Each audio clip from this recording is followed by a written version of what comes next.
Olá, tudo bem, gente? Como vocês estão? Prontos para mais uma aula de Biologia C? Para quem não se lembra de mim, sou o professor Lucas. Estamos aqui para a última aula da apostila, aula 7, no qual a gente vai conversar um pouquinho sobre as características embrionárias dos animais. Como vocês já perceberam, estou um pouco caracterizado para o mês de junho, já que a gente terá a festa junina apenas dessa forma. Então vamos lá. Lembrando um pouquinho do que vocês tiveram lá com a professora Lucimara, que vocês conversaram um pouquinho sobre a diversidade animal, falaram um pouquinho sobre as diferentes complexidades, tanto de hábitats, de simetria, de locomoção, alimentação, trocas gassosas. Discutiram com um pouquinho da variação de cada um, desde coisas um pouco mais simples até coisas um pouco mais complexas e formas diferentes de animais. A aula de hoje, a gente vai conversar, focar em animais de forma geral, mas a partir da próxima aula a gente vai estar vendo principalmente os invertebrados. Seja depois de dividir, por exemplo, plantas e os animais, a gente consegue ver aqui o que? Todos esses dois pedaços aqui, a maior parte dos animais ou de organismos aqui que a gente tem, é o que? É invertebrados, sendo que os vertebrados correspondem só a uma pequena parcela desse gráfico e o restante preenchido pelas plantas. Isso dos grupos de organismos que estão apresentados aqui nesse gráfico de pizza.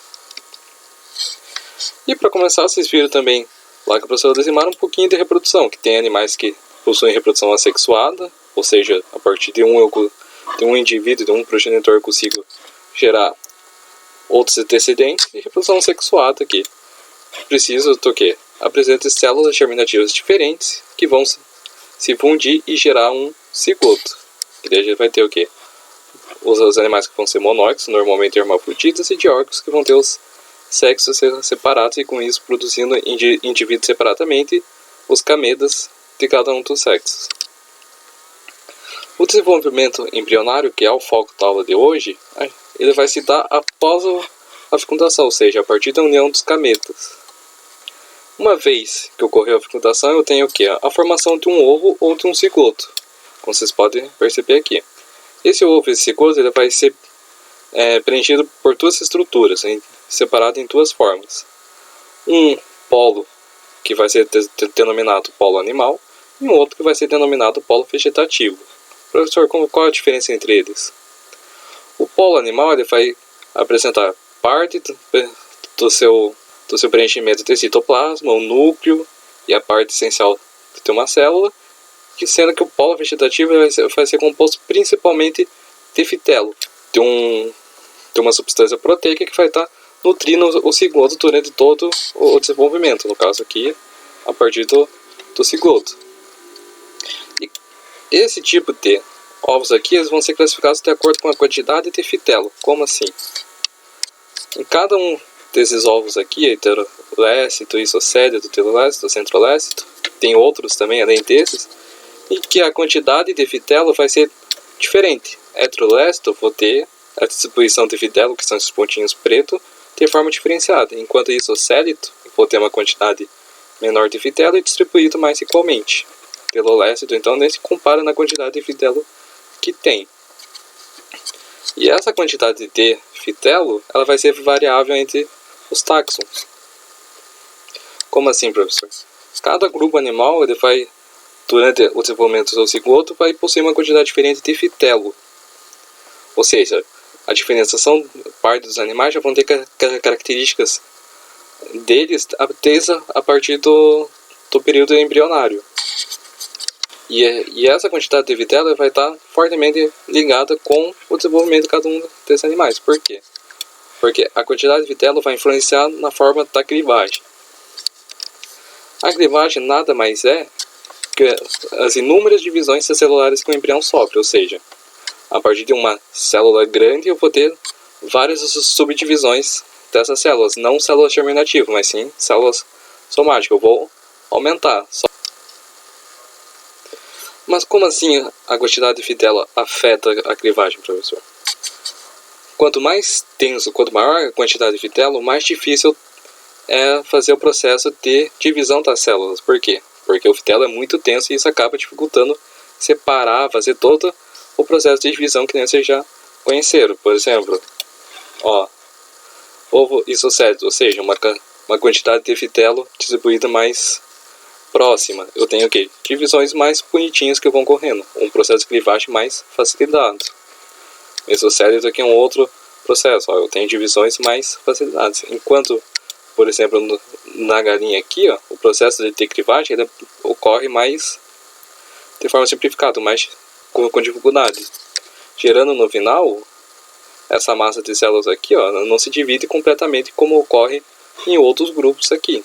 Então, dessa forma, a crivagem também, ó, a quantidade de dela vai influenciar no desenvolvimento de cada um dos grupos de tacos animais. Essa é uma das justificativas da gente também, dentro dos animais, estar compreendendo a forma que o seu desenvolvimento se dá. Tanto que o desenvolvimento embrionário é um dos argumentos que nos ajudam a atribuir características aos animais e ajudar a separá-los.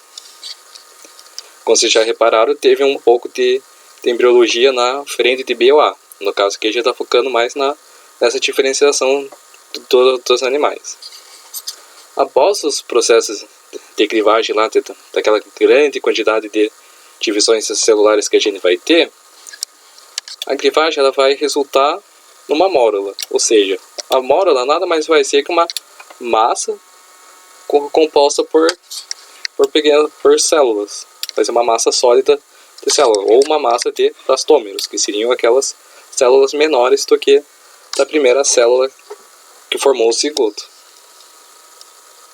Então, só para vocês não esquecerem que o primeiro estágio embrionário é a mórula, que ela vai ser resultado a partir daquele processo de crivagem que a gente vai ter. Já do processo de mórula para a plástula, que é o próximo processo, já vai ter um processo que a gente chama o quê? Plastulação. Plastulação nada mais vai ser o quê? Eu vou ter as divisões celulares, só que aquela massa, lá a mórula, ela vai começar a criar o quê? Uma cavidade dentro dela. Uma vez que parte dessa cavidade acaba se tornando uma massa oca, como se fosse uma bolinha oca, eu tenho a formação da plástula. Ou seja, eu tenho o primeiro passo embrionário, que é a mórula, vou criando uma cavidade interna dentro dessa massa, até formar a plástula, que é a próxima etapa do processo embrionário. E o que seria essa cavidade? Essa cavidade nada mais é o que a gente chama de plastocele. A plastocele vai ser preenchida por fluidos. Vai ser uma massa celular que vai ter uma cavidade e vai ser preenchida por fluidos dentro dessa massa. Até que vai começar a ter o processo de divisão e a gente vai começar a passar pelo próximo processo de desenvolvimento embrionário, que é a castrulação. A castrulação nada mais é que o quê? A gente tem a plástula preenchida por esses fluidos, parte da cavidade da plastocele que ela vai sendo preenchida com células e a plástula vai sofrer um processo de invaginação, olha só. Vocês podem ver que eu dei uma bolinha que ela vai começando a invaginar para dentro. E com isso, eu tenho o surgimento, ao final do processo de castrulação, eu tenho o surgimento da cástrula. Como assim? Ó, a plastocele sumiu, a gente consegue ver um resíduozinho dela aqui. E agora eu tenho uma abertura nessa massa de células, que vai ser, esse orifício vai ser chamado plastóporo, e eu vou ter uma cavidade interna que é o arquêntero. O processo de gastrulação, o surgimento da gástrula, é muito importante dentro do desenvolvimento embrionário, porque dentro da gástrula, no meio do processo da gástrula, vai ter diferentes processos ocorrendo ao mesmo tempo.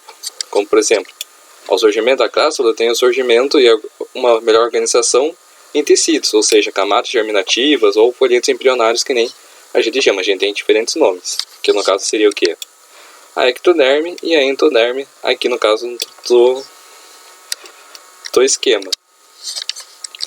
E o arquêntero e o plastóporo, eles vão ser o início de uma cavidade digestiva, ou seja, aqui vai ser o início da abertura do intestino, o surgimento da cavidade digestiva.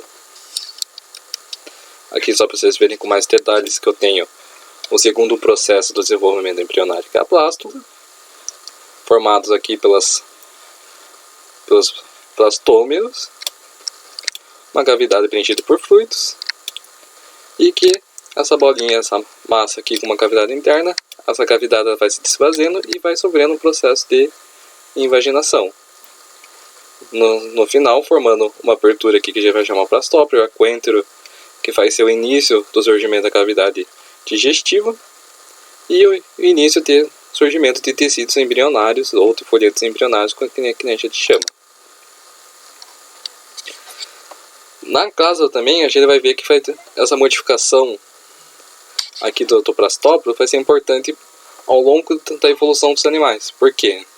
Porque por muito tempo os protostômios tiveram uma característica no seu desenvolvimento embrionário em que o plastóporo, essa primeira abertura aqui, ela vai dar origem à boca, e o ânus ele vai ser surgido a partir de uma abertura secundária, ou seja, essa seria uma das primeiras formas de desenvolvimento lá do surgimento da cavidade digestiva. Enquanto nos deuterostômios, que seriam grupos animais mais derivados, ou seja, mais recentes, isso inverte, onde o plastópero dá origem ao ânus e à boca secundariamente, a partir de uma abertura secundária. Aqui a gente tem mais uma característica embrionária que nos permite atribuir características e separar os animais, ou seja, esse processo de embrionário acaba também auxiliando na diferenciação, ou seja, os protostômios primeiramente davam origem à boca, a partir do plastópero, e depois, nos grupos mais recentes, a gente teve o quê? O surgimento do plastópero dando origem ao ânus e a boca surgindo depois, e isso influenciando na construção do sistema digestivo de cada um dos grupos animais. Tudo isso ocorrendo durante o processo de castrulação. Que daí a gente tem protostômios e deuterostômios, que são denominações que a gente vai ver nos próximos grupos animais. Além da origem lá do plastópero separando protostômios e deuterostômios ao longo da história da evolução, a gente tem também a questão da organização dos tecidos embrionários, das camadas germinativas ou dos folhetos embrionários, que a gente chama, onde a gente vai ter grupos animais que vão ser os aqui chamados diplásticos, que eles vão apresentar apenas 2 folhetos, que seria um tecido chamado ectoderme, que é o tecido mais externo lá na gástrula, e a endoderme, que é um tecido mais interno, que é a endoderme. Já para outras linhagens de animais, a gente vai ter o quê? O surgimento de uma terceira camada, que é a mesoderme, ou seja, triplásticos.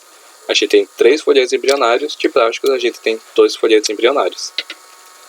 No caso aqui dos triplásticos, a gente tem a ectoderme, a mesoderme e a endoderme. Mas o que essas camadas germinativas, esses folhetos embrionários, influenciam?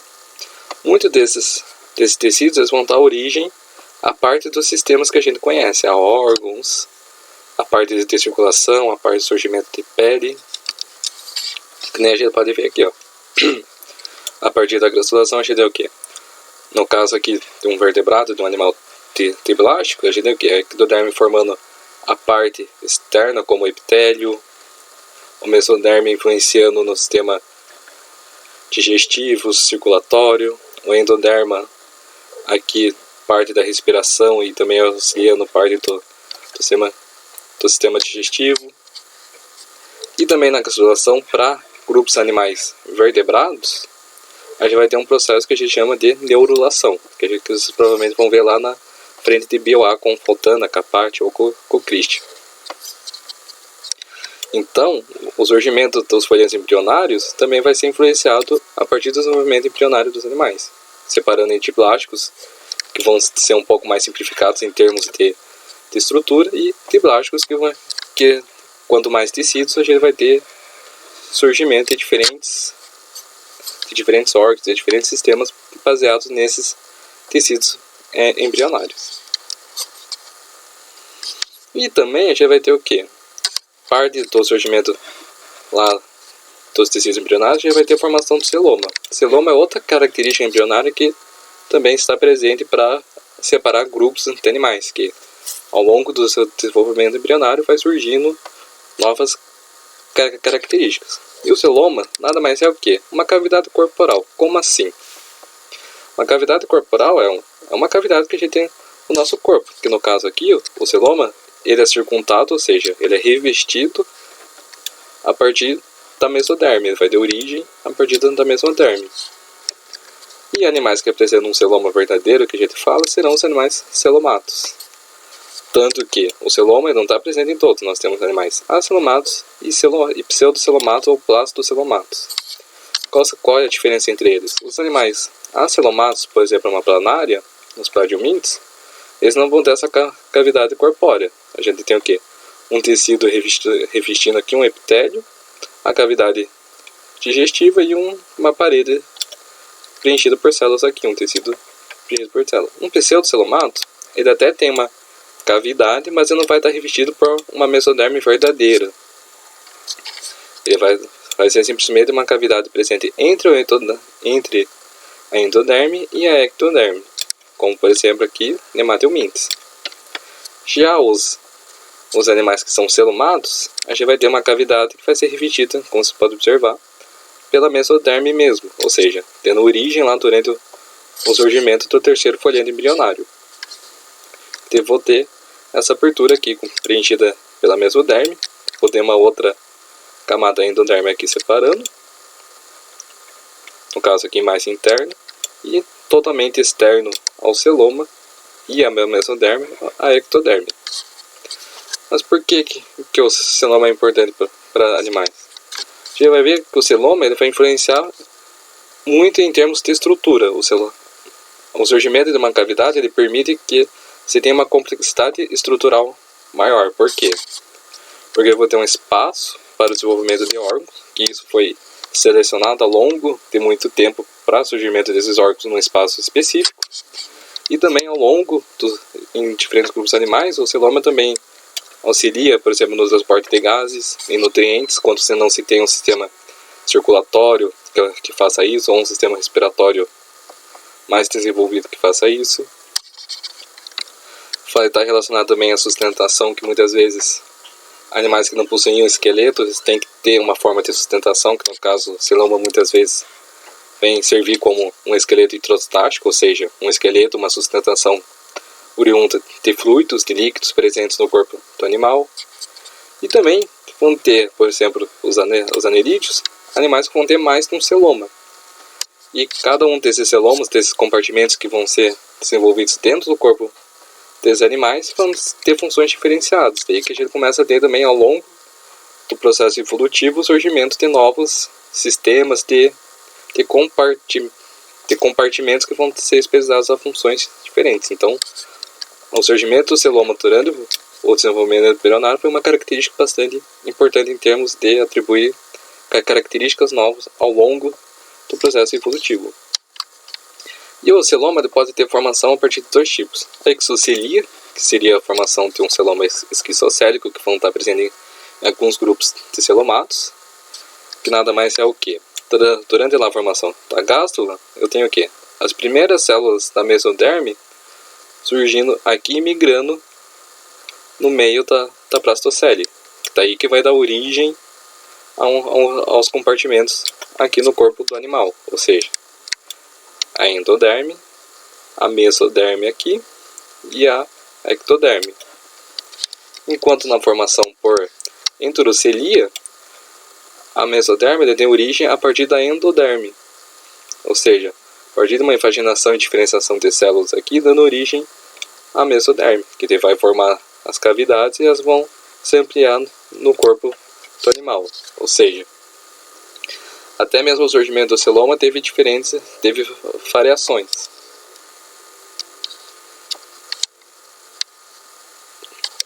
Vocês vão ver com mais calma o desenvolvimento embrionário lá, que vocês verem reprodução na frente de BioA, mas lembre-se que para cada um dos grupos animais, o desenvolvimento embrionário aqui, ele foi se modificando ao longo do tempo.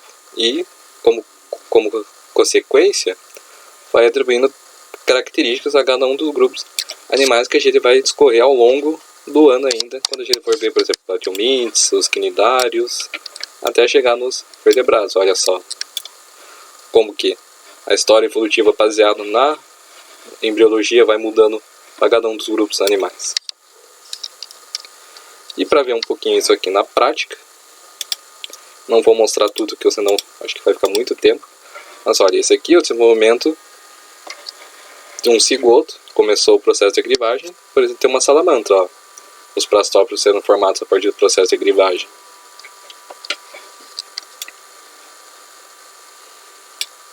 Ó, vai se dividindo, formando muitas células até formar uma massa de célula, que é o primeiro estágio embrionário que a gente viu lá, que é o que? A mórula. Depois forma-se o que? A plástula. E depois começa o processo de gastrulação, que é aquele processo de invaginação que a gente tem no desenvolvimento embrionário, que vai estar acontecendo surgimento de folheto embrionário, que vai estar surgindo, no caso de um vertebrado que a gente está vendo aqui, o processo de neurulação, surgimento também posteriormente da mesotérmia, de celoma. Olha só.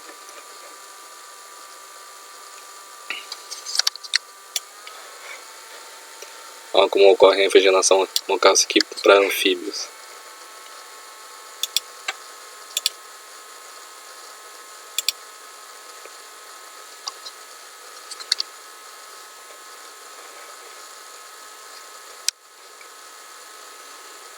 Todo esse processo embrionário é um processo bastante complexo. A gente vê normalmente fases, esse monte de nome que a gente vê, mas tem toda uma questão genética por trás para a diferenciação das células, para o surgimento dos sistemas, que vocês vão vendo com mais calma depois.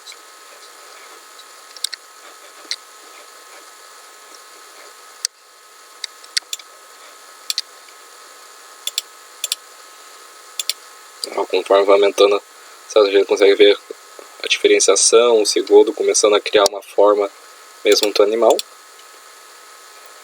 Aqui já está quase na forma de girino, com partes dos órgãos sendo formados. Por exemplo, aqui a parte neural, tenotocorda, começando aqui a criar as características de um girino aqui no caso, as manchinhas na pele.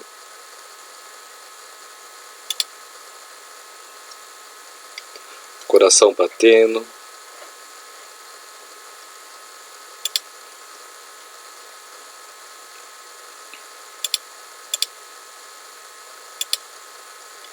Sistema circulatório. Aqui praticamente já dá um girino bastante formado, que antecede lá a fase do adulto, antes também da morfose. Olha aqui o sistema circular.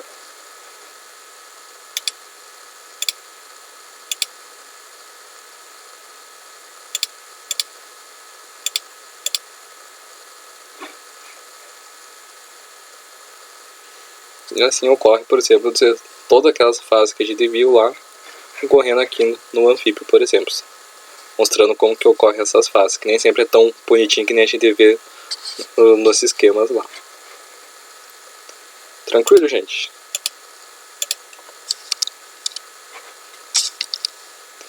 A princípio é isso. Eu sei que foi bastante informação, mas fiquem tranquilos que a gente vai retomando alguns dos conceitos conforme a gente for vendo os grupos animais. Lembre-se bem de se cuidarem, de ficarem bem. Tomem cuidado com o coronavírus. Vejo vocês na próxima aula. Se tiverem dúvida, podem me escrever, me procurar, que eu estou sempre à disposição de vocês. E tenham bons estudos e bom simulado também. E até mais. Até a próxima aula.